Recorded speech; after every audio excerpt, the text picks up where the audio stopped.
नहीं लगता है, 5 मिनट ही लगता है। आप क्या कर ले, रिवाइज कर ले, ठीक है ना। हाँ, आगे आइए, कोड ऑफ एथिक्स और दिशा निर्देशों का सख्ती से पालन। तो वही ओवरऑल इस क्वेश्चन में कहा है। आप लोग ज्यादा समय वेस्ट नहीं करेंगे, इसको पढ़ लीजिए, ठीक है ना।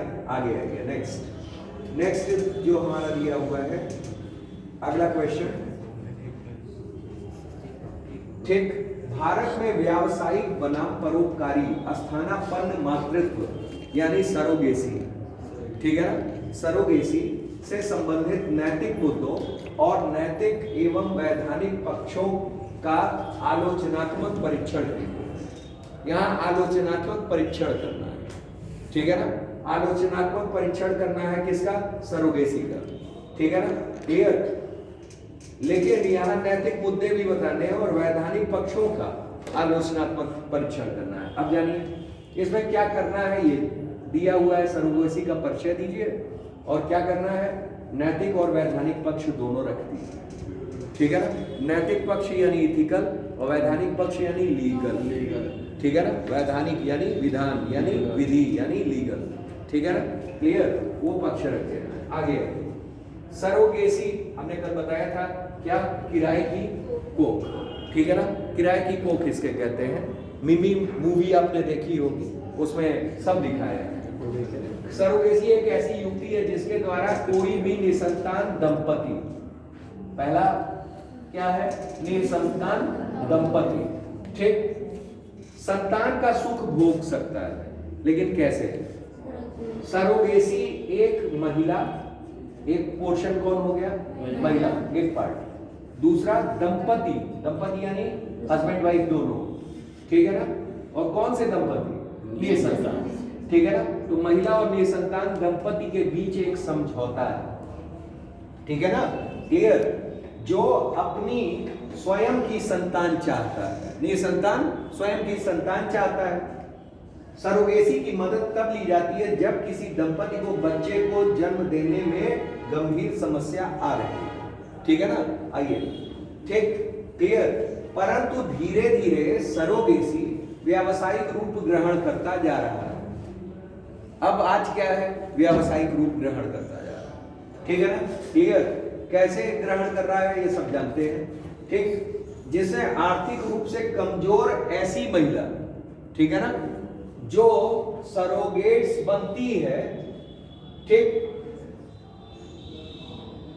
के स्वास्थ्य पर इसके बुरे प्रभाव सामने आने लगे, ठीक है ना, क्लियर। भाई सरोगेट वो बनी, ठीक है ना, और उसके स्वास्थ्य पे भी क्या आने लगा, मतलब उल्टे विपरीत प्रभाव आने लगे, ठीक। इसके फलस्वरूप परोपकारिता पर आधारित सरोगेसी और व्यावसायिक सरोगेसी की समीक्षा करने, इसे प्रतिबंधित किए जाने की मांग उठने लगी। भाई जाहिर सी बात है, परोपकार तो कोई आजकल कर नहीं रहा है, ठीक है ना, क्लियर। व्यावसायिक ज्यादा हो गया है, ठीक है ना, क्लियर। और व्यावसायिक हो रहा है तो वो उसके विपरीत प्रभाव भी पड़ रहे हैं, तो इसे प्रतिबंधित करने की मांग अब क्या हो रही है, उठने लग रही है। अब इसके अन्य पक्ष भी जान लेते हैं कि क्या है सरोगेसी में, चार्ट बाद में देखेंगे, ठीक। ये दिया है, इन्हीं सब नैतिक मुद्दों को ध्यान में रखकर सरकार द्वारा सरोगेसी विनियम बिल 2016 में लाया गया, जिसे वर्ष 2019 में पुनः राज्यसभा द्वारा पारित किया गया, ठीक। कौन कौन नैतिक मुद्दे हैं ये जानिए सरोगेसी से। पहला क्या है, पहला है बच्चे की पहचान। बच्चे की पहचान देखिए, यहाँ क्या है, एक दंपति है, बनाम क्या है, एक महिला है, ठीक है ना। अब है क्या कि अगर बच्चा हुआ है, ठीक है ना, तो उसको पहचान किसकी दी जाएगी, इस दंपति की दी जाएगी कि इस महिला की दी जाएगी, पहला प्रश्न, ठीक। क्यों, क्योंकि आप तो कहोगे कि ऐसा ऐसा पैसा दिया गया है, उस जगह तो चलो पहचान हो गई, लेकिन जहां परोपकार के रूप में किया जा रहा है उस जगह क्या है, ठीक है ना। आप उसको मानोगे, कहोगे कि नहीं वो देवकी है और वो यशोदा है, ठीक है ना।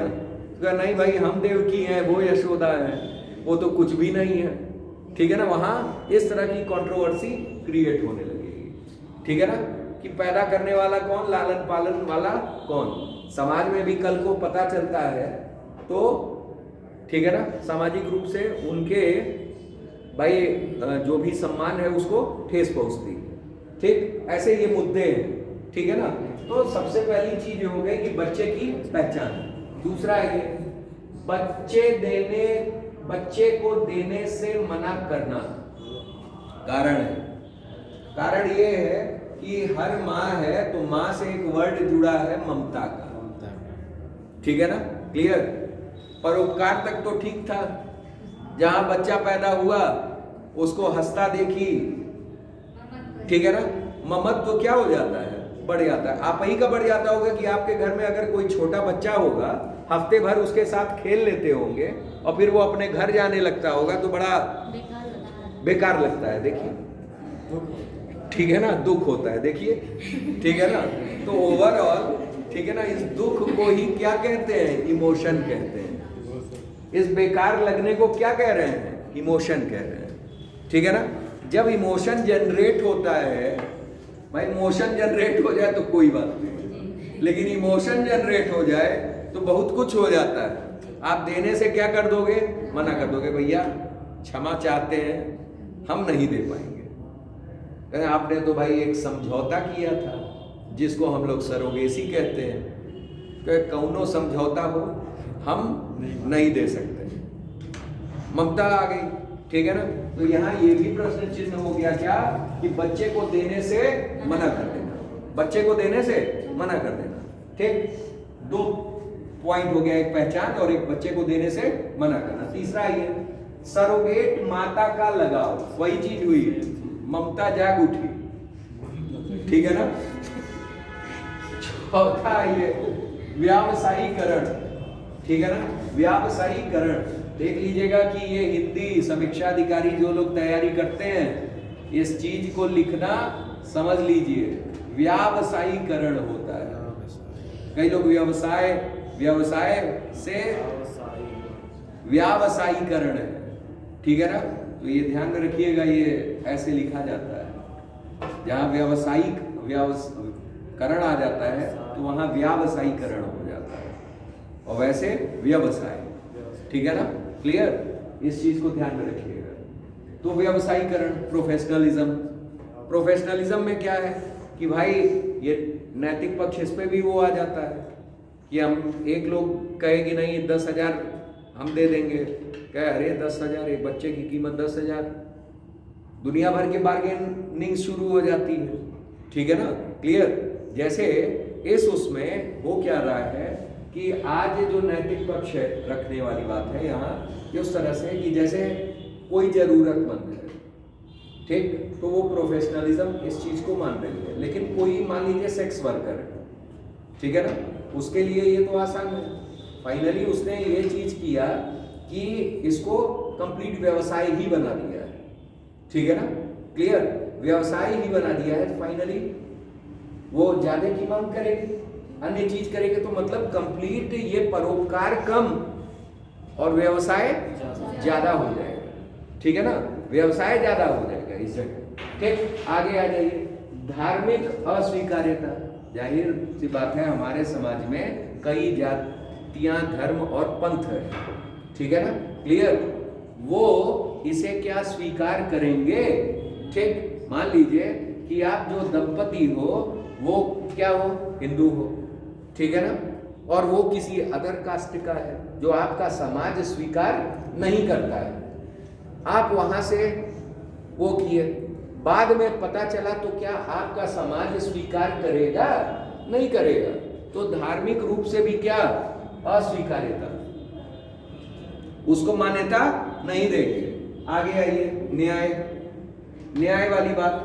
क्या उस बच्चे के साथ न्याय हो रहा है, बच्चा वो खुद पता चल जाए कि भैया ऐसा है कि ये लोग जो हमको पाल रहे हैं, ठीक, हमको 1 करोड़ रुपया दे के खरीदे, ठीक भाई, तो बच्चा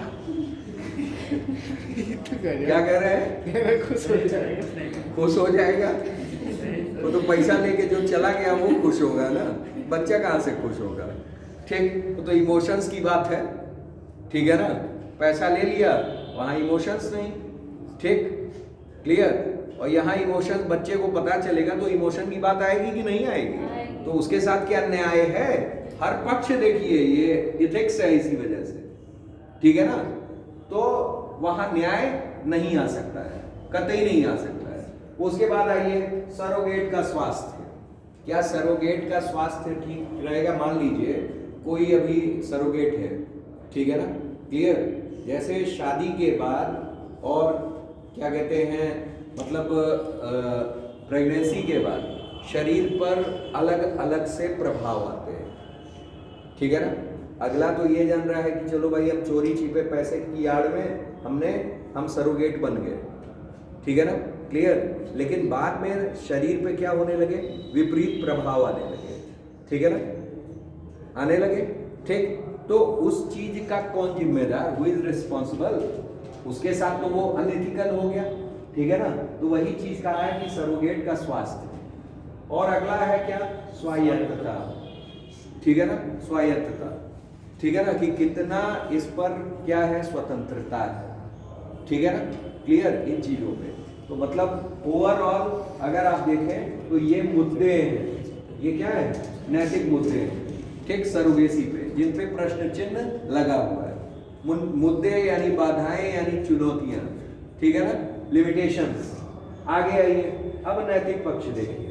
संतान सुख से वंचित लोगों के लिए सरोगेसी सुरक्षित माध्यम है, बिल्कुल सही है। गरीबी और आर्थिक विषमता से ग्रसित महिलाओं को आर्थिक लाभ प्राप्त करने से वंचित नहीं किया जा सकता, बिल्कुल सही है। भाई अगर महिला पढ़ी लिखी नहीं है, ठीक, अन्य कोई साधन उसके पास नहीं है, अगर वो सरोगेट बन रही है और अपने आर्थिक लाभ को प्राप्त कर रही है, तो क्या बुरा है? बुरा है? नहीं है। वही चीज का है कि वो तो हकदार है, वंचित नहीं किया जा सकता और ना किया जाना चाहिए, ठीक। आगे आइए, सरोगेसी के वैधानिक पक्ष आ जाइए, विधिक, लीगल। क्या दिया हुआ है? सरोगेट्स माँ को पहले से ही शादीशुदा होना और कम से कम एक बच्चे की मां होना चाहिए। पहली चीज, पहला शर्त ये लगा दिया, क्या, कि वो ऑलरेडी क्या हो, मदर हो, ठीक है ना। कारण है क्यों लगाया गया? अगर वो पहले से मां होगी, ठीक है ना, और सरोगेसी अपना रही है, तो उसे दूसरे बच्चे के लिए उतना मोह नहीं रह जाएगा, इमोशनली वो अटैच उतना नहीं होगी। वो माइंड सेटअप कर लेगी कि हाँ जो हम बच्चा वो कर रहे हैं वो मेनली दूसरे के लिए, ठीक है ना, क्लियर। आगे आइए, इच्छुक जोड़े कम से कम 5 साल से विवाहित होने चाहिए, ठीक है ना, क्लियर। ऐसे नहीं कि अभी न्यूली मैरिड हो, ठीक है ना, 2024 में शादी हुई, 25 में वो सरोगेसी करवाने लगे, ठीक, ऐसा नहीं, 5 साल कम से कम, ठीक, क्लियर। आगे दिया हुआ है भारतीय नागरिक होने चाहिए, तभी उन्हें सरोगेसी को अपनाने का अधिकार है। मिमी मूवी जो दिखाई है उसमें क्या था, वो बाहर से आए, फॉरेन थे, वो नियम के विरुद्ध था, ठीक है ना, क्लियर। आगे आइए, सरोगेट व सरोगेसी से जन्म लेने वाले बच्चों के अधिकारों की रक्षा की जानी चाहिए, ठीक है ना, वो दोनों सबकी रक्षा करनी चाहिए, बच्चों के अधिकारों की। आगे आइए, वाणिज्यिक सरोगेसी पर पूर्ण प्रतिबंध आवश्यक, ठीक है ना। वाणिज्यिक का मतलब क्या? प्रोफेशनल, ठीक है ना, पैसा ले देकर, ठीक है ना। परोपकारी अगर करिए तो ठीक है, ठीक है ना, लेकिन कौन परोपकार कर रहा है, ठीक है ना। आगे आइए, सरोगेसी में नैतिक व वैधानिक पक्षों का परीक्षण करने से ज्ञात होता है कि नैतिक लाभ उठाने की इच्छा रखने वाले निसंतान भारतीय दंपतियों को इसका फायदा मिलना चाहिए, ठीक। इसके अलावा साथ रहने वाले लिव इन जोड़ों, विधवाओं तथा तलाकशुदा दंपतियों को भी सरोगेट्स चुनने का अधिकार होना चाहिए, ठीक है ना, क्लियर। इन लोगों को भी अधिकार देना चाहिए, ये ध्यान रखिए, ठीक है ना, क्लियर। तो ओवरऑल ये आपका क्या है, ये आपका सरोगेसी वाला होता था। तो ये पूरा मेडिकल इथिक्स आपका रहा है, ठीक है ना। जितने क्वेश्चंस बनते हैं मेडिकल इथिक्स में ये है। अच्छा, इसके अलावा भी ध्यान में रखिए कि अगर मुझे अन्य भी मिलते हैं क्वेश्चंस तो मैं आपको इसी तरह का पीडीएफ बना करके ग्रुप में क्या करवाऊंगा, भिजवा दूंगा। ठीक है ना, क्लियर? एक बार क्लास में हल्का फुल्का डिस्कस कर दूंगा कि भाई ये है, ये है, ये इस टॉपिक का है। और पर्टिकुलर जैसे इसमें मैंने लिख रखा है, क्या लिख रखा है, मेडिकल इथिक्स। ठीक, तो मतलब टॉपिक का नाम लिखा रहेगा, आपको मैटर रहेगा और क्वेश्चंस रहेंगे। ठीक है ना, तो केवल आप इतना ही पढ़ लोगे, that one is more than sufficient, आपके लिए सफिशिएंट है, बहुत ज़्यादा मेहनत नहीं करनी। ठीक है ना, क्लियर? जब इतना पूरा पढ़ लें, आप समझ लें कि कैसे कैसे क्वेश्चंस पुटअप होते हैं, देन आप किताबों पर जाए। ठीक है ना, उसके बाद किस पे जाए, किताबों पे जाए, अपने नोट्स बनाएं, अलग अलग चीज़ें करें। ठीक है ना, तो ये आपका क्या हो गया, ये अगला आते हैं नेक्स्ट कहाँ से, इससे ना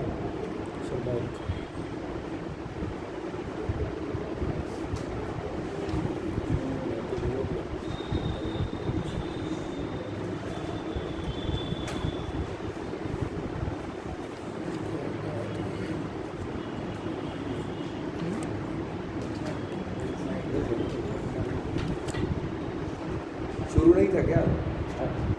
अच्छा, ठीक, जैसे दिया हुआ है नीति शास्त्र के विविध आयाम, इसमें हम लोगों ने चिकित्सा नीति शास्त्र पढ़ा, व्यापारिक पढ़ना बाकी है, राजनीतिक पढ़ना है और पत्रकारिता पढ़ना है। फिलहाल में इसमें जो है, इसमें हम लोग इनके बारे में थोड़ा सा देख लेते हैं कि जो शाखाएं हैं अलग। ठीक है ना, क्लियर? अगली क्लास में हम लोग व्यापार, नीति शास्त्र, राजनीतिक, पत्रकारिता, इनके अलावा ठीक है ना गार्डियन इथिक्स जो है, ठीक है ना, कार्ल मार्क्स के साथ तुलना है, ठीक है ना, वो पूछा जाता है। ठीक है ना, गार्डियन इथिक्स और कार्ल मार्क्स से उसका कंपैरिजन, ये बहुत पूछा जाता है कि कार्ल मार्क्स की इथिक्स क्या है और गार्डियन इथिक्स क्या है। ठीक है ना, दोनों में तुलनात्मक अध्ययन भी पूछा जाता है, इनके एग्जाम्पल्स भी पूछे जाते हैं कि कहाँ तक ये साधन का कार्य कर रहे हैं और कहाँ साध्य का कार्य कर रहे हैं, किन किन जगहों पे, मूल्यों की विशेषताएं हैं और अन्य चीज़ें हैं, पूछना उसमें इम्पोर्टेंट है। ठीक, फिलहाल में ये जानिए कि हम लोगों को ये नॉर्मेटिव वाले में जान लेना है कि क्या क्या है। इसमें कई सारे प्रश्न आते, कई सारे प्रश्न नहीं आते, बड़ा छोटा टॉपिक है एक हिसाब से, समझ रहे हैं? इसमें बहुत ज़्यादा समझना भी नहीं है आपको। देखिए एक चीज़ मैं बताऊँ, जब किताब में आप पढ़ने जाओगे तो इगोइज्म का यानी स्वार्थवाद का, ठीक, टोटल का टोटल पूरा एक पन्ना, 1.5 पन्ने का पूरा थ्योरी मिलेगा, उतना नहीं पढ़ना है हमको, केवल जानना है क्या, इतना ही कि भाई डिओन्टोलॉजी और टीलियोलॉजी में अंतर क्या है। यही एक बार प्रश्न आया हुआ है। ठीक है ना, डिओन्टोलॉजी और टीलियोलॉजी में अंतर क्या है, मतलब नियमवाद और प्रयोजनवाद में क्या अंतर है। ठीक है ना, क्लियर? जैसे इसमें सीधा सीधा दिया है प्रयोजनवाद और ये नियमवाद। ठीक है ना, मतलब इसमें नियम पर आधारित है, इसमें रिजल्ट पर आधारित है, मोटी मोटा यही। ये नियम पर आधारित है, ये किस पर, किस पे आधारित है, रिजल्ट, परिणाम पे आधारित। ठीक है ना, क्लियर? बाकी अपनी अपनी परिभाषाएं, ठीक है ना, क्लियर? इनको जान लेते हैं कि क्या क्या है। जैसे यहाँ दिया हुआ है मानकीय, नॉर्मेटिव। पहले नॉर्मेटिव में आपको देखना क्या है कि कांट ये नियमवाद 3 भागों में बांटा है। एक है नियमवाद, डिओन्टोलॉजी, दूसरा है प्रयोजनवाद, टीलियोलॉजी, और तीसरा है सद्गुण यानी वर्चू। ठीक है ना, वर्चू का मतलब होता है गुण, अच्छे सेंस में, अच्छे सेंस में गुण को क्या लेते हैं, वर्चू। ठीक है ना, क्लियर? ये हो गया। अब नियमवाद में क्या क्या है, 3 चीजें हैं। पहला है नीति मीमांसा। नीति मीमांसा किसका है, ये कांट का। ठीक है ना, कांट की नीति मीमांसा पर है, गीता के निष्काम कर्म को लिया गया है। गीता के जो निष्काम कर्म कहा गया है, ठीक है ना, गीता पूरी किस पे आधारित है, डिलिजेंस पर। डिलिजेंस का मतलब होता है कर्म। ठीक है ना, किस पर आधारित है, डिलिजेंस। डिलिजेंस यानी कर्म, कर्म पर आधारित है। तो वही, और कर्म कैसा, निष्काम कर्म। ठीक है ना, धर्म सहित कर्म। ठीक है ना, clear, that particular is diligence, वो डिलीजेंस कहलाता है। तो ओवरऑल ये है कि गीता का निष्काम कर्म सिद्धांत, ठीक, ये पूछ भी देता है। और अंतः प्रज्ञावाद, प्रज्ञा का मतलब होता है बुद्धि, ठीक है ना, या आत्मा, ठीक है ना। तो अंतरात्मा, ठीक है ना, अंतरात्मा का मतलब क्या, यहाँ इंट्यूशन, जैसे अंदर एक भावना आ जाती है, अरे ये काम करेंगे तो ऐसा होगा, ये काम करेंगे तो ऐसा होगा, तो ये क्या है, ये है अंतः प्रज्ञावाद, ठीक है ना। हमारा इंट्यूशन इसके लिए जवाब नहीं दे रहा है, कहते हैं ना, ठीक। तो इंट्यूशन में हमें आ रहा है, कैसा इंट्यूशन आ रहा है, ऐसा इंट्यूशन आ रहा है, ठीक है ना, कुछ इस तरीके का कहते हैं। तो मतलब ओवरऑल क्या कि वो अंतः प्रज्ञावाद, अंतः की आवाज है, अंतः अपनी बुद्धि या विवेक जो कह रहा है वही इंट्यूशन आपका होता है, ठीक है ना, क्लियर। अब इनको भी हम लोग जानेंगे। फिर प्रयोजनवाद में क्या आता है, स्वार्थवाद, सुखवाद, उपयोगितावाद, पूर्णतावाद और विकासवाद, ठीक है ना, क्लियर, ठीक। इन सब के बारे में पढ़ेंगे। और सद्गुण में क्या है, सद्गुण में क्या लोगों का वो है, एक अरस्तु है, एक कन्फ्यूशियस है, एक प्लेटो, सुकरात, ठीक है ना, क्लियर। तो ओवरऑल हालांकि इन लोगों को और ये सब हम लोग किस में पढ़ेंगे, जब हम लोग दार्शनिकों का पक्ष पढ़ेंगे, दार्शनिकों के बारे में पढ़ेंगे। अभी तो केवल चैप्टर पढ़ रहे हैं हम लोग, हर चैप्टर पढ़ रहे हैं, और जब दार्शनिकों के बारे में पढ़ने लगेंगे तो उनके कौन कौन वाद है वो सब लेते हुए पढ़ेंगे, ठीक है ना। कहाँ वो कारगर है, किस जगह कारगर है, वो हम लोग पढ़ लिया जाएगा। लेकिन फिलहाल में आपको चैप्टर पे ध्यान देना है, किस पे हम लोग का क्या है, ये डायमेंशंस है नीति शास्त्र के, ठीक। क्वेश्चन इतना ही है कि नीति शास्त्र के कौन कौन से आयाम हैं उन्हें लिखिए, ठीक। पहला है नॉर्मेटिव, ठीक है ना, नॉर्मेटिव, दूसरा अप्लाइड, और तीसरा हमारा किस पे है, वो विचारकों पर है, ठीक है ना, वो थिंकर्स पर आधारित, ठीक है ना। पहला आ जाते हैं नॉर्मेटिव, नॉर्मेटिव में 3 है, कौन कौन से हैं, नियमवाद है, डिओंटोलॉजी, दूसरा टीलियोलॉजी, तीसरा सद्गुण, ठीक, वर्च्यू। इसमें आ जाएंगे व्यावहारिक में कई सारे हैं, ठीक है ना। इसमें खेल नीति शास्त्र भी आ जा रहा है, पर्यावरण नीति शास्त्र भी आ जा रहा है, ठीक है ना। आपका जो रिफ्यूजी वाला है, रिफ्यूजियों के लिए इथिक्स, शरणार्थी के लिए इथिक्स, ठीक है ना, व्यवसाय के लिए इथिक्स, व्यापार के लिए इथिक्स, तो जो भी चीजें हैं सब इसमें आ जा रही है, ये व्यवहार में, ठीक है ना। इस वजह से व्यवहारिक हो गया, ठीक है, हाँ, ठीक। बहुत गहरी नींद में सो गई हुई है, हाँ, चलो फिर ठीक है, ठीक है ना, ये समझ में आया, आगे आगे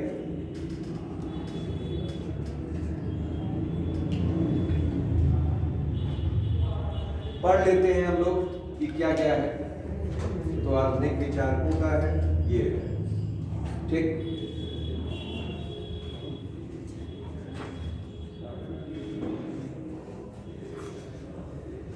देखिए मानकीय, मानकीय यानी नॉर्मेटिव, इसमें ये कहा गया है, इसमें ठीक एक दिया है निरपेक्ष यानी नियमवादी, जिसको हम लोग क्या कहते हैं, डिओंटोलॉजिकल।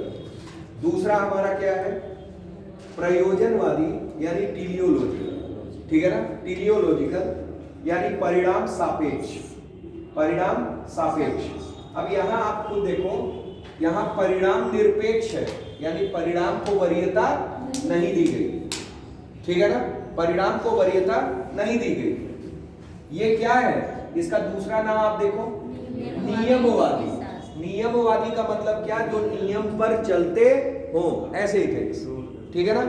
तो मतलब क्या, डिओंटोलॉजी वाले जो होंगे वो नियम आधारित होंगे, और टीलियोलॉजिकल जो होंगे वो नियम नहीं, किस पर, परिणाम पर आधारित होंगे, ठीक है ना, क्लियर। और तीसरा सद्गुण यानी गुण पर आधारित होंगे, ठीक है ना, क्लियर।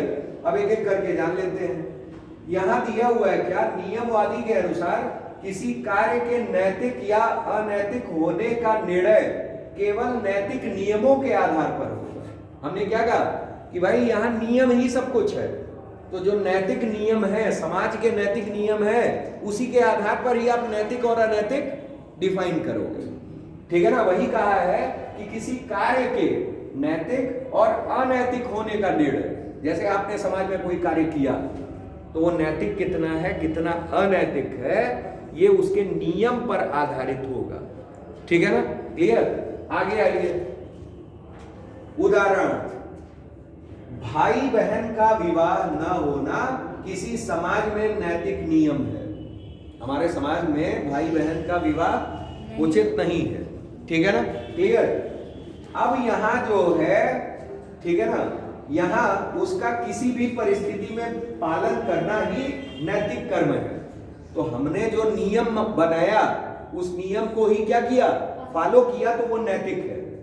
अगर नहीं करते हैं तो वो क्या माना जाएगा, अनैतिक माना जाएगा। ठीक है ना।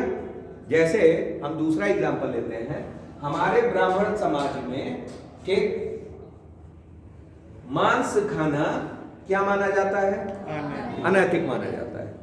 माना जाता है कि नहीं, दुनिया भर के पंडित एकदम लड़ बैठेंगे। ठीक है ना, क्लियर। मैं किसी की भावनाओं को ठेस नहीं पहुंचा रहा हूं, मैं खुद ब्राह्मण हूं, इस वजह से कह रहा हूं। एग्जाम्पल मैं अपने ऊपर ही ले रहा हूं। ठीक भाई, किसी की भी भावना को ठेस पहुंच सकता है। ठीक, यहां जाना। फाइनली क्या होता है, उसी के लिए लोग कट मरते हैं, मानते हैं ठीक कि धर्म सर्वोपरि। ठीक, लेकिन अन्य में क्या है, अन्य में खा रहे हैं। ठीक है ना, तो वहां इसका धर्म से कोई भी लेना देना नहीं है। ठीक है ना, क्लियर। वहां किससे लेना देना है, स्वास्थ्य से लेना देना है। वहां किससे लेना देना है, स्वास्थ्य से। तो यहाँ के नियम कुछ अलग है, वहां के नियम कुछ अलग है। अब इस समुदाय में अगर आप उस नियम का पालन नहीं करेंगे तो आप अनैतिक है, और आपने पालन किया तो आप नैतिक है। ठीक है ना, क्लियर। वही चीज यहां कह रहा है। तो मतलब जो नियम पर रहेगा वो डिओन्टोलॉजी, नियमवादी या निरपेक्ष परिणामवादी, निरपेक्ष परिणामवादी। समझ में आया? इसी को हम लोग कह रहे हैं क्या, ओडोंटोलॉजी। ठीक, आगे आइए। अगला दिया हुआ है कांट का नैतिक सिद्धांत। कांट का कहां गया, ये हो गया ना निरपेक्ष वाला। ठीक, यही है ना। हाँ,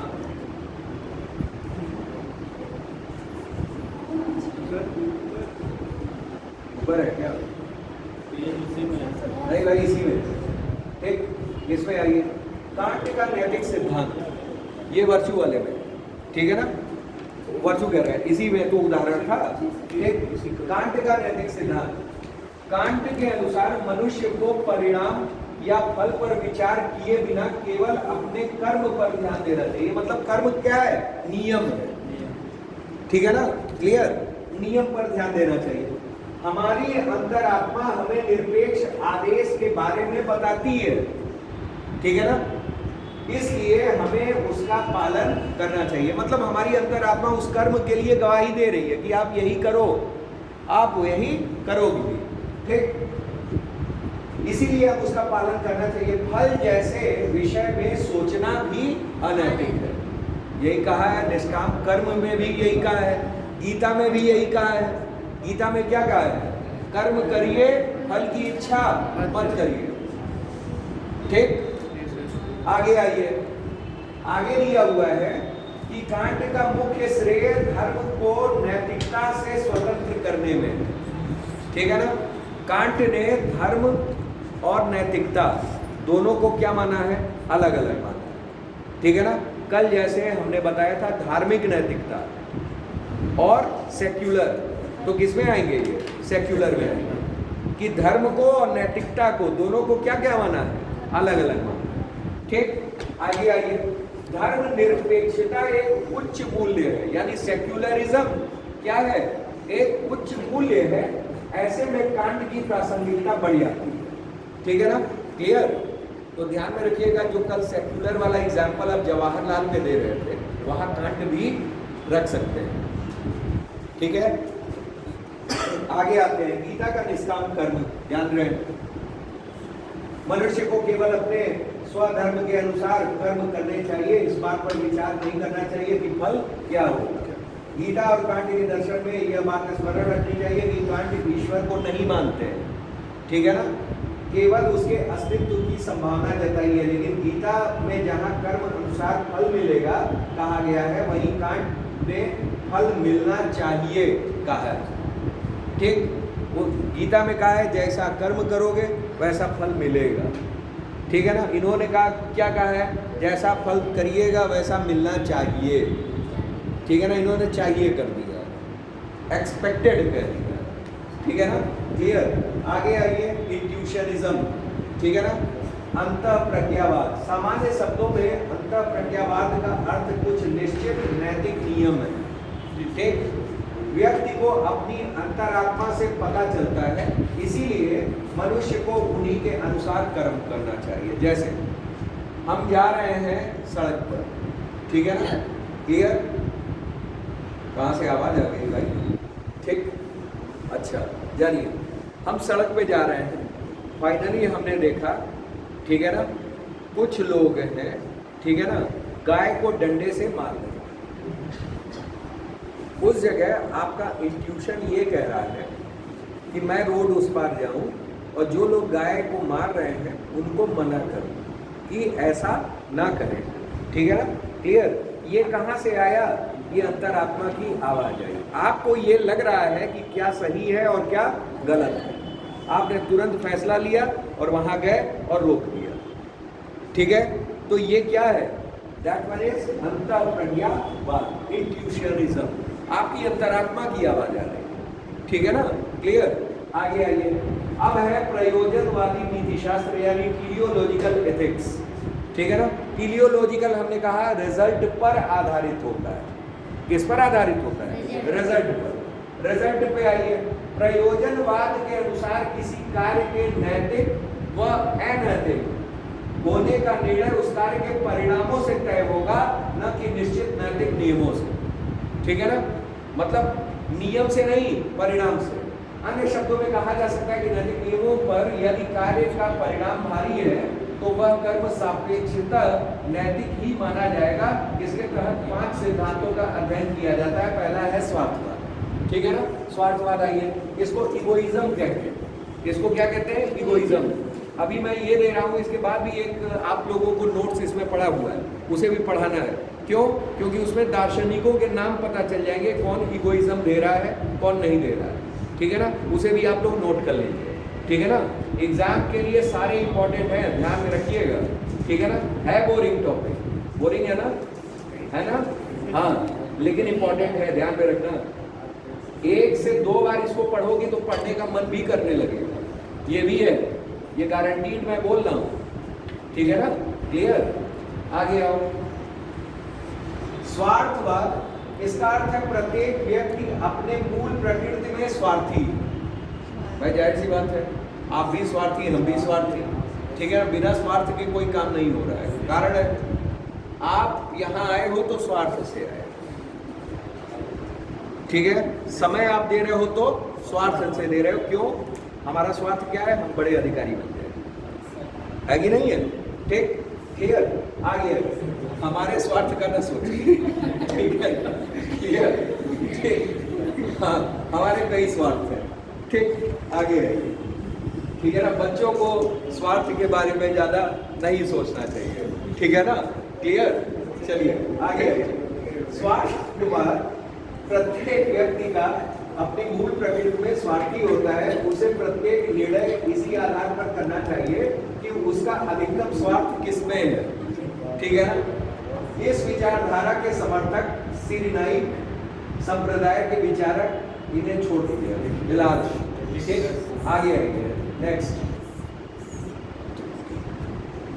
कहाँ गया,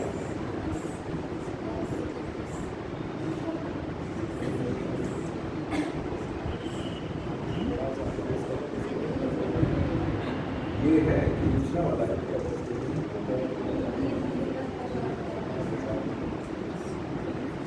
हाँ, फिर आइए सुखवाद, ठीक है ना। स्वार्थवाद के बाद क्या है, सुखवाद, ठीक है ना। सुखवाद को हम लोग कहते हैं हेडोनिज्म, ठीक है ना, हेडोनिज्म। प्रत्येकवादी क्या होता है, सुख का आकांक्षी होता है। जाहिर सी बात है, वही चीजें हैं, ठीक है ना, विकल्प रखना चाहिए, ये समझ लीजिए, बस केवल हेडिंग से याद रखिएगा। उपयोगितावाद आइए, ठीक है ना। उपयोगितावाद सुखवाद है जहां व्यक्तिगत सुख पर बल देता है। उपयोगितावाद अधिकतम व्यक्तियों के अधिकतम सुख पर। सुख है, यहाँ भी सुख है, लेकिन वहां उपयोगितावाद में क्या है, अधिकतम व्यक्तियों की अधिकतम सुख पर है, ठीक है ना, क्लियर। इसे पदार्थवादी सुख भी कहते हैं। ठीक, आधुनिक नीति शास्त्र में बेंथम, मिल और सिजविक ने इस विचारधारा के समर्थक हैं। विचारधारा के जो जो समर्थक हैं उन्हें उनके सामने जरूर लिख दीजिएगा, ये इंपॉर्टेंट है, ये ध्यान में रखिएगा, ठीक है ना। जैसे बेंथम और मिल इसमें आ रहे हैं, तो बेंथम और मिल का नाम लिख दीजिएगा कि कौन से सिद्धांत से रिलेटेड है, इससे ज्यादा नंबर मिलता है। एग्जामिनर भी कहता है कि ये दुनियादारी नहीं लिखा है, क्या लिखा है, कोर्स का लिखा है, ठीक है ना। आगे आइए, जहां बेंथम का उपयोगितावाद निकृष्ट पदार्थ मूलक उपयोगितावाद है, आप लिख सकते हो बेंथम और फिर लिख दोगे क्या, निकृष्ट पदार्थ मूलक उपयोगिता, ठीक है ना, कहलाता है। वहीं मिल का क्या है, निकृष्ट की जगह क्या है, उत्कृष्ट पदार्थ मूलक उपयोगितावाद। एक निकृष्ट है और एक क्या है, उत्कृष्ट है, ठीक। वहीं सिजविक का उपयोगितावाद बौद्धिक या अंतःप्रज्ञावादी उपयोगितावाद। आप 3 लिख लिए, उपयोगितावाद में 3 पॉइंट्स भी आपके अगर मेंशन हो गए, और आप ये समझो ना, हर चीज सोच समझ के की जाती है। आपको मेंस में केवल 1.5 पन्ना लिखना है या 2 पन्ना लिखना है, कुछ भी आया, ठीक, तो आप अगर हर पॉइंट याद रहेगा, केवल पॉइंट्स ही याद रहेगा, फिर भी आप 1 से 1.5 पन्ना लिख सकते हैं। पॉइंट ही नहीं आएगा, सूझेगा, तब तो दुनियादारी ही लिख के आओगे ना, ठीक। वही लिखोगे, धर्म कर्म, सूझ ही नहीं रहा है। सर कुछ बताए थे, धर्म कर्म और सुख और दुख, ठीक, लेकिन एक्चुअल नहीं समझ में आ रहा है। तो निकृष्ट वाला कौन लिखा है, वो बेंथम ने, मिल ने उत्कृष्ट, और अंतःप्रज्ञावाद वो हमारे, ठीक है ना, सिजविक ने लिखा है। अब आ जाइए विकासवाद, ठीक है ना, इवोल्यूशनिज्म, ठीक, इवोल्यूशन से रिलेटेड है। उत्तरजीविता के संघर्ष की भांति, उत्तरजीविता का संघर्ष समझते हैं, स्ट्रगल फॉर एग्जिस्टेंस, ठीक है ना, मतलब फिटेस्ट फॉर सर्वाइवल सुने हैं, सर्वाइवल फॉर फिटेस्ट। डार्विन का सिद्धांत, डार्विन का सिद्धांत सुने हैं जी सर, हैं? जो डार्विन का सिद्धांत किस पर आधारित है, कंपटीशन पर, ठीक है ना, क्लियर। स्ट्रगल फॉर एग्जिस्टेंस, जीवन के लिए संघर्ष, ठीक है ना। आप हैं और शेर है, दोनों को आमने सामने खड़ा कर दिया गया, प्रत्यक्ष उदाहरण है, सामने सामने खड़ा कर दिया गया। अब जीवन के लिए संघर्ष कर लीजिए, ठीक है ना, क्लियर भाई, यही तो है कंपटीशन। कंपटीशन का मतलब क्या है, जो ताकतवर होगा वो कमजोर को क्या करेगा, हटा देगा। यही कंपटीशन में कहा है, और यही डार्विन का सिद्धांत है, जिसको हम लोग क्या कहें, उत्तरजीविता के लिए, ठीक है ना, मतलब एग्जिस्टेंस के लिए स्ट्रगल, ठीक। की भांति नैतिक सिद्धांतों में भी संघर्ष चलता है। यहाँ वही नैतिक नियम श्रेष्ठ होता है जो समाज के विकास की प्रक्रिया में सहायता प्रदान करेगा। अब कोई ऐसा नियम बना दीजिए जो कोई लाइका नहीं कर रहा हो, ठीक है ना, क्लियर, तो क्या वो चलेगा, नहीं चलेगा, कंपटीशन में पिछड़ जाएगा, ठीक है ना, क्लियर। इसी वजह से सरकारें भी गिरती हैं कि जनता को सरकार द्वारा बनाए गए नियम नहीं पसंद है, तो सरकार क्या हो जाती है, गिर जाती है, इन्हीं मुद्दों पे चली जाती है, ठीक। आगे आइए, पूर्णतावाद, परफेक्शनिज्म, ठीक है ना, परफेक्ट, ठीक, कहा गया नो वन इज परफेक्ट, ठीक है ना, क्लियर। पूर्णतावाद वही है, व्यक्तित्व का पूर्ण विकास प्रत्येक व्यक्ति का उद्देश्य होता है। जाहिर सी बात है कि प्रत्येक व्यक्ति का क्या उद्देश्य है, कि हम हर गुण में परफेक्ट हों। ठीक, जो भावनाओं को बुद्धि के नियंत्रण में रखने से संभव है। जाहिर सी बात है कि आप भावनाओं को अगर नियंत्रण में रखोगे तो निश्चित रूप से हर कार्य में क्या हो जाओगे, सफल हो जाओगे। जैसे उदाहरण ले लीजिए, आपका एग्जाम का समय है, ठीक है ना, भावना पे आपने कंट्रोल कर लिया, ठीक, आपको नींद आ रही है रात, ठीक है ना, आपका क्वेश्चन 2 तैयार और करना है और वो 2 क्वेश्चन अति संभावित प्रश्न है, ठीक, और आपको नींद एकदम आ ही रही है, अरे सो जाए, छोड़ो यार सुबह पढ़ लेंगे, तो इसे आप क्या कहें, भावनाओं पे नियंत्रण। ठीक, आपने कंट्रोल कर लिया, नींद को कंट्रोल कर लिया और फाइनली क्या हो गए, तैयार हो गया, इम्तिहान में जाकर के क्या कर दिया, लिख दिया, ठीक है ना। तो वही उसी को कहा गया है क्या, पूर्णता, ठीक है ना, क्लियर। तो मतलब ये गुण है, ठीक है ना, ये टीलियोनिज्म में। और वर्चू वाला जो है, वर्चू वाले में प्लेटो का सिद्धांत है। प्लेटो में 4 सिद्धांत है, जान लीजिए, विवेक, साहस, संयम और न्याय। आगे आइए, अरस्तु का सद्गुण सिद्धांत, गोल्डन मीन, आपने सुना होगा गोल्डन मीन का, ये प्रीलिम्स का प्रश्न भी है, जान लीजिएगा, इंपॉर्टेंट प्रश्न है। गौतम बुद्ध मध्यम मार्गी थे, ठीक है ना, यानी बौद्ध धर्म मध्यम मार्गी को बढ़ावा देता है, ठीक है ना। ये मध्यम मार्ग जो है कहाँ से लिया गया, तो कहाँ से लिया गया, अरस्तु के गोल्डन मीन से। ये पूछा हुआ प्रश्न है, ये ध्यान में रखिएगा, ठीक है ना, क्लियर। अरस्तु का जो गोल्डन मीन है उसी में मध्यम मार्ग के बारे में क्या किया गया है, बताया गया है, ठीक है ना। तो गौतम बुद्ध का मध्यम मार्ग कहाँ से आया, ये गोल्डन मीन, ठीक है ना, गोल्डन मीन का सिद्धांत, ठीक, क्लियर। देखिए, जिसके अनुसार व्यक्ति को शुभ अशुभ के अतिरेक से बचना चाहिए, यह काफी कुछ वैसा ही है जैसा बुद्ध का मध्यम प्रतिपदा, ठीक है ना, मध्यम मार्गी थे कि नहीं, ठीक, ना अधिक स्वतंत्र और ना ही अधिक बंधित, ठीक है ना, क्लियर। मतलब हर चीज में मध्यम मार्ग, ज्यादा गुस्सा भी नहीं तो ज्यादा शांत भी नहीं, ठीक है ना। तो ओवरऑल हर मार्ग में अगर आप मध्यम मार्ग अपनाते हैं तो हमेशा सफल रहेंगे, ठीक है ना। तो ये किसका सिद्धांत है, ये अरस्तु का सिद्धांत है कि हर चीज में अगर आप मध्यम मार्ग अपना रहे हो तो निश्चित रूप से आप क्या हो, सफल हो, ना ज्यादा कठोर ना ज्यादा फ्लेक्सिबल, ठीक है ना, क्लियर। ये चीज आगे आइए, अधिनीति शास्त्र। अधिनीति शास्त्र मैंने आप लोगों को बताया था कि ये विश्लेषण पर आधारित है, किस पर आधारित है, विश्लेषण पर आधारित, ठीक है ना, क्लियर। अब जान लीजिए, ये है आपका, ठीक है ना, उसके अलावा आ जाइए जरा इसमें, ये कौन सा था, ये धर्मनिरपेक्ष वाला, ठीक है ना। अब इसमें आ जाइए, नीति शास्त्र के आए,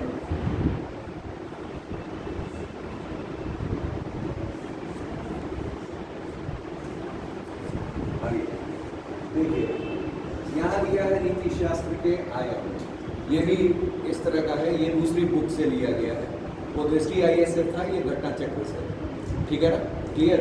इसे जानिए, जैसे आयाम को समझने के लिए इसमें कहा गया है विषय वस्तु को समझना चाहिए, बड़ा आर्टिस्टिक बना करके दिया है, इसी वजह से मैंने आपके सामने रख दिया कि भाई आप लोग भी अपने नोट्स प्रिपेयर कर सकें। इसके प्रति विचारधाराएं होनी चाहिए, प्रश्न क्या है और समस्या क्या है। इसमें दिया है 3 सिद्धांत की शाखाएं, आप लोग पढ़ते आए हैं, रिवाइज कर लीजिए इन चीज़ों को, फिर क्वेश्चन पे आते हैं, ठीक है ना। मानकीय नीति शास्त्र किस पर आधारित है, मूल्य पर, मानदंड पर और सिद्धांत से संबंधित है, ठीक है।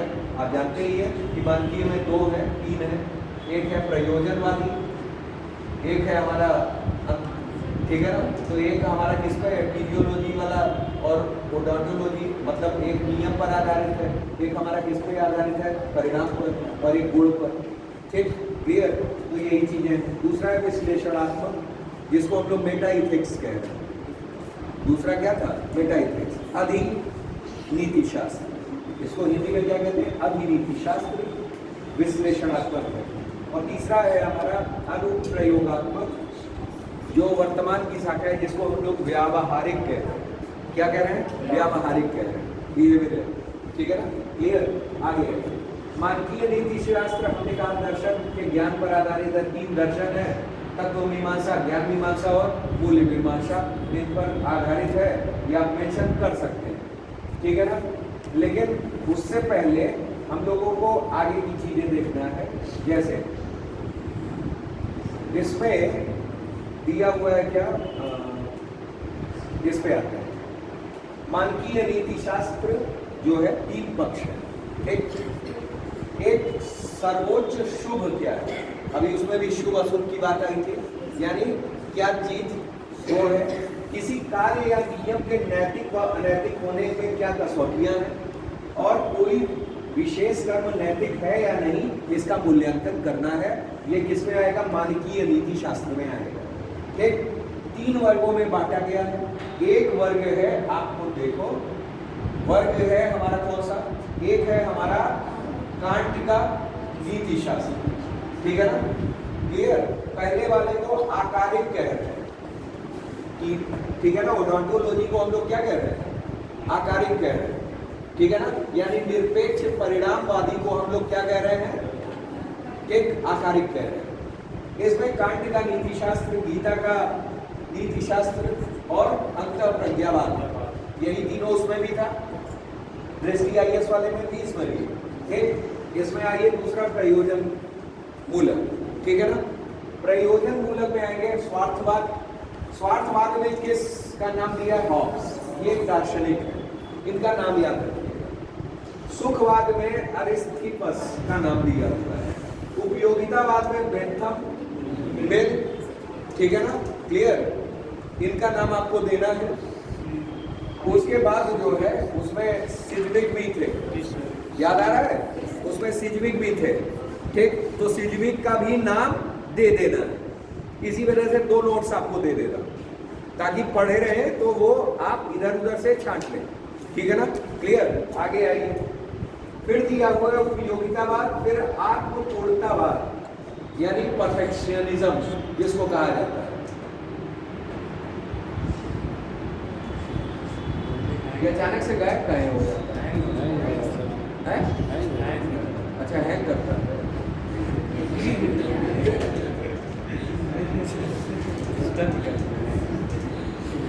क्या है? डिस्टर्ब हो गया। हाँ वही, इतना नीति शास्त्र जब अंदर जाएगा तो ठीक है। हाँ देखिए, ये थे साहब, ये उसके बाद है आत्मपूर्णतावाद और विकासात्मक नीति शास्त्र, हर्बर्ट स्पेंसर का। हर्बर्ट स्पेंसर जो है ये पूर्व दार्शनिक माने जाते हैं। ठीक, आगे आइए। सद्गुणक पूरक यानी वर्चू वाले, इसमें अरस्तु, कन्फ्यूशियस और प्लेटो और सुकरात ये है। ठीक, आगे उसके बाद आ जाइए आधारिक को क्या कहा है? निष्काम कर्म के बारे में। कांट की गीता और उनकी विचारधारा में क्या अंतर है इसके बारे में बता दिया है। प्रयोजन मूलक में आप जान ही गए हो कि क्या आना चाहिए नियम से, ये तय होगा। देखिए निश्चित नियम से यहाँ दे दिया है। ठीक है ना? प्रयोजन मूलक। फिर स्वार्थवाद इसका एक अंग है, स्वार्थी व्यक्ति है कि नहीं है। ठीक है ना? ये सब होने चाहिए इसमें। फिर सुखवाद, ठीक, मनोवैज्ञानिक सुख। उपयोगिता में सबके सुख में ही सुख। ठीक, ये उपयोगितावाद आ गया, यानी परार्थवादी सुखवाद। ठीक है ना? सामान्य सुख के बजाय अधिकतम सुख में बल देता है उपयोगितावाद। ठीक है ना? क्लियर? आत्मपूर्णतावाद अगर ले लेंगे तो आत्मपूर्णता यानी परफेक्शनिज्म। ठीक है ना? कि हम में सब कुछ है। ठीक है ना? आई एम, ठीक है ना, परफेक्ट। ठीक, उसके बाद विकासात्मक पे आ जाते हैं नीति शास्त्र पे। सद्गुण वाला आप लोग जान ही रहे हो, सब रिवाइज हो रहा है आपको। ठीक है ना? जब रिवाइज होता है, पढ़े रहते हैं तो बोरिंग नहीं लगता होगा, थोड़ा थोड़ा अच्छा लगता होगा। हाँ, हम कुछ जान रहे हैं। ठीक है ना? और इसी तरह किसी किताब को और तीसरी किताब को अगर मिलाएंगे और देखे रहेंगे, अरे यही तो पढ़े थे, यही तो पढ़े थे, तो ऐसी फीलिंग आने लगती है। पहले पहले हर चीज़ बोरिंग लगती है, लेकिन धीरे धीरे पढ़ते पढ़ते अच्छा लगने लगता है। ठीक है ना? क्लियर? जैसे किसी बाबा का प्रवचन सुनिए, एक दिन बहुत बुरा लगेगा, लेकिन 2-3 दिन अच्छा लगने लगेगा, ठीक है ना। आगे फिर देखिए अधिनिषेध शास्त्र यानी मेटाएथिक्स। मेटाएथिक्स को ही हम लोग क्या कह रहे हैं, विश्लेषणात्मक कह रहे हैं, ठीक है ना, विश्लेषणात्मक कह रहे हैं। ये विश्लेषणात्मक हो गया। उसके बाद हमारा क्या है, ये आपके आए हुए प्रश्न। अब आ जाए, अब थोड़ा सा अच्छी फीलिंग आएगी, ठीक है ना, क्योंकि क्वेश्चन आया कैसे है ये जान लेते हैं। जो मैंने पढ़ाया वही प्रश्न है, ठीक। प्रश्न ये आया है, नीति शास्त्र के टीलियोलॉजिकल और डिओन्टोलॉजिकल प्रणाली के बीच अंतर स्थापित कीजिए। दोनों के अलग अलग वो है, आपने देखा है, एक में कांट निष्काम कर्म, ठीक है ना, गीता का, और क्या दिया है, अंतःप्रज्ञावाद, और एक में क्या दिया है, एक में दिया है सुखवाद, स्वार्थवाद, उपयोगितावाद, ठीक है ना, परफेक्शनिज्म और विकासवाद। ये 5 सिद्धांत दिए हैं कि नहीं दिए, अलग अलग ऐसे ही आप कर लिए, कम से कम आधा पन्ना भर गया, और उसके बारे में और उसके विचारकों के बारे में थोड़ा थोड़ा लिख दिए। इनका उत्कृष्ट था बेंथम का, इनका निकृष्ट था, और मिल का क्या था, उत्कृष्ट था, ठीक है ना। और सिजविक का क्या था, सिजविक का अलग था, उपयोगितावाद वाला था, ठीक है ना। तो आपका क्या हो जाएगा, सही मान लिया जाएगा, अच्छा माना जाएगा, ठीक है ना, कि आंसर इसने लिखा है, ठीक। आगे है डिओन्टोलॉजिकल का मतलब होता है कर्तव्य आधारित नीति शास्त्र। कर्तव्य यानी नियम, कर्तव्य यानी नियम आधारित, यही तो था भाई, निष्काम कर्म का सिद्धांत, कांट का मीमांसा, ठीक है ना, क्लियर, के रूप में यह जाना जाता है। यह नीति शास्त्र का वह दृष्टिकोण है, यह बताता है कि क्रियाकलाप के पीछे उद्देश्य सही है या नहीं, ठीक है ना, क्लियर। आप उदाहरण 2 दे दोगे, दो दे दोगे, एक क्या, एक आप उदाहरण इसमें ये दे सकते हो कि हम नियम, अगर किसी समाज में नियम ये गलत है तो गलत होगा, जैसे भाई बहन का विवाह, ये एक डाल दिए। दूसरा, ब्राह्मण समाज में मांस का आहार करना, ठीक है ना, क्लियर, ये गलत माना जाता है। अगर गलत है तो गलत है, ठीक। तो आप 2 उदाहरण आपने दे दिया, बहुत है। आपको उदाहरण जरूर देने, उदाहरण आप जितना दोगे और एग्जाम्पल्स वो दोगे, मतलब किसका सिद्धांत इससे टैली करता है, जैसे निष्काम कर्म का सिद्धांत गीता का, ठीक, उतना ही नंबर आपको अच्छा मिलेगा, ये ध्यान रखिए, ठीक है ना, क्लियर। आगे आइए, अब दिया है गलत क्रियाकलाप के पीछे उद्देश्य सही है या गलत, बिना इसमें ध्यान दिए कि परिणाम सही है या गलत, ठीक। आगे आइए, टीलियोलॉजिकल। अच्छा, नाम ही में 2-3 लाइन खींची जाएगी, एक निरपेक्ष परिणामवाद, एक सापेक्ष परिणामवाद, है कि नहीं है। तो फिर आइए, टीलियोलॉजिकल यानी परिणामोन्मुखी नीति शास्त्र, परिणाम पर आधारित, ठीक, के रूप में जाना जाता है। यह प्रत्येक क्रियाकलाप के उद्देश्य पर केंद्रित है, अर्थात किसी क्रियाकलाप के उद्देश्य सही है या गलत, ये याद जाते हैं। अब यहाँ दिया हुआ है नैतिकता के दृष्टिकोण, टीलियोलॉजिकल 3 सिद्धांत है इसके, ठीक है ना। पहला क्या, सार्वभौमिकता यानी यूनिवर्सल, ठीक है ना। दूसरा हमारा यहाँ है मानव गरिमा, और तीसरा हमारा क्या है, निरंतरता यानी कॉन्टिन्यूटी, ठीक है ना। इस पर ये आधारित है। डिओन्टोलॉजी आइए, इस पर 2 सिद्धांत है, इगोइज्म, ठीक, स्वार्थवाद और सुखवाद, और यहाँ उपयोगितावाद, यहाँ कई वाद है। आगे आइए, अंतर दिया हुआ है, अंतर ये दिया हुआ है कि डिओन्टोलॉजिकल दृष्टिकोण प्राकृतिक नैतिक नियमों या कानूनों पर आधारित है, ये पूर्ण होते हैं, ये एब्सोल्यूट होते हैं, ठीक है ना।